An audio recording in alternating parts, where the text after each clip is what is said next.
नमस्कार, TV9 मराठीमध्ये आपल्या सगळ्यांचं स्वागत। मी निखिला। पाहतोय देश महाराष्ट्र आणि बुलेटिनची सुरुवात मोठ्या बातमीनं। महाविकास आघाडीचा जागा वाटपाचा फॉर्म्युला जवळपास ठरलेला आहे अशी माहिती मिळते।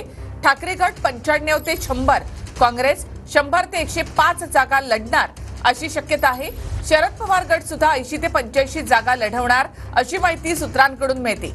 7, 8 आणि 9 तारखेला होणाऱ्या बैठकीमध्ये महाविकास आघाडीच्या फॉर्म्युल्यावर शिक्कामोर्तब होणार आहे। तर महाविकास आघाडीचा फॉर्म्युला जवळपास ठरलाय। महाविकास आघाडीमध्ये काँग्रेस सर्वाधिक जागा लढण्याची शक्यता आहे। साधारण आमची चर्चा पुढे सरकते।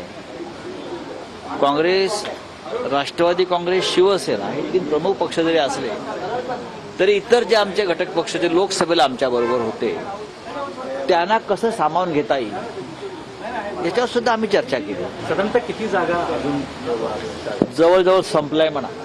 मित्र पक्ष आहे, कम्युनिस्ट आहे, समाजवादी आहे, या सगळ्या पक्षांच्या प्रमुखाशी सुद्धा चर्चा सुरू झालेली आहे। आमचा प्रयत्न आहे की दसऱ्यापर्यंत एक असं पूर्ण नेता येईल, त्यामुळे त्यासाठी प्रक्रिया सुरू आहे। अद्याप कायम आहे, पिढाच नाही, 288 लढायचे। विदर्भामध्ये काँग्रेसच मोठा भाऊ असेल। आम्ही सगळीकडेच महाविकास आघाडी मोठा भाऊ राहणार आहे। तेव्हा ज्या अर्थी छोटे पार्टनर आले त्या अर्थी मोठ्या पार्टनरांनी सेटलमेंट केलेली आहे। सिटिंग आमदाराला सीट दिली जाणार याच्यात कुठलीही शंका नाही। 200-250च्या आधीमध्ये आहे होतं मी, तसं माझ्या अंदाजाने दसऱ्याच्या शुभमुहूर्तावरती यादी जाहीर करून टाकली। तर महाविकास आघाडीचा फॉर्म्युला जो आहे तो ठरल्याची माहिती मिळते आणि यामध्ये काँग्रेस सर्वाधिक जागा लढणार अशीही सूत्रांकडून माहिती मिळते। थेट आपण जाऊयात आमचे प्रतिनिधी दिनेश दुखंडे यांच्याकडे। दिनेशजी, महाविकास आघाडीचा फॉर्म्युला जवळपास ठरला अशी माहिती मिळते।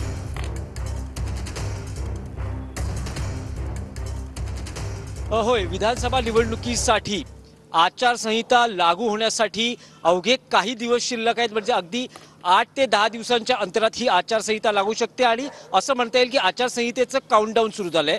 असं असताना महायुती आणि महाविकास आघाडी या दोन्ही युती आणि आघाडींमध्ये जागा वाटपासाठी मॅरेथॉन बैठका सुरू आहेत।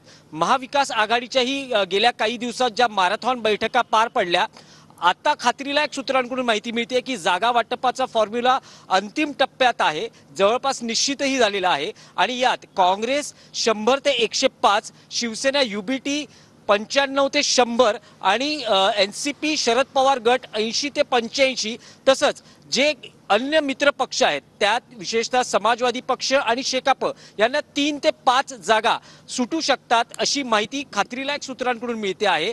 पुढली बैठक म्हणजे आज जी बैठक संपली त्यानंतर पुढील बैठका या 7, 8, 9 या 3 दिवस पुन्हा मॅरेथॉन बैठका पार पडणार आहेत आणि या 3 बैठकांमध्ये जागा वाटप अंतिम होऊन दसऱ्याच्या मुहूर्तावर आसपास जागा वाटप जाहीर करण्यावर महाविकास आघाडीचा कल असेल अशी माहिती खात्रीलायक सूत्रांकडून मिळते। जागा वाटपाचं सूत्र कसं ठरवलं जाते तर 2024च्या लोकसभा निवडणुकीच्या निकालांवर हे सगळं अवलंबून आहे। स्ट्राईक रेट महत्त्वाचा मानला जातो आहे। लोकसभा निवडणुकीत 17 जागा लढून काँग्रेसनं 13 खासदार प्लस 1 अपक्ष असे 14, शिवसेना युबीटीनं 21 जागा लढवून 9 खासदार, तर NCPनं 10 जागा लढवून 8 खासदार। त्यामुळे स्ट्राईक रेट हाही महत्त्वाचा मुद्दा आहे।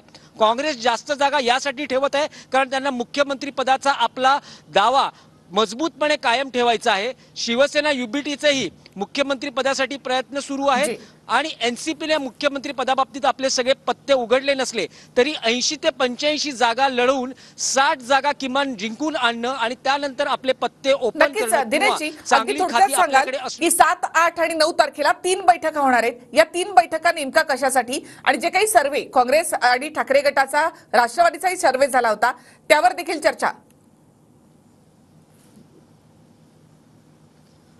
बघा, रोज सर्वे होत आहेत आणि जागा अदलाबदली संदर्भातले महत्त्वाचे निर्णय या जागा वाटपात घेतले जात आहेत। 7, 8, 9 या 3 दिवसात जागा वाटप अंतिम करण्यात राष्ट्रवादी काँग्रेस, शरद पवार गट, शिवसेना युबीटी आणि काँग्रेसचा प्रयत्न असेल।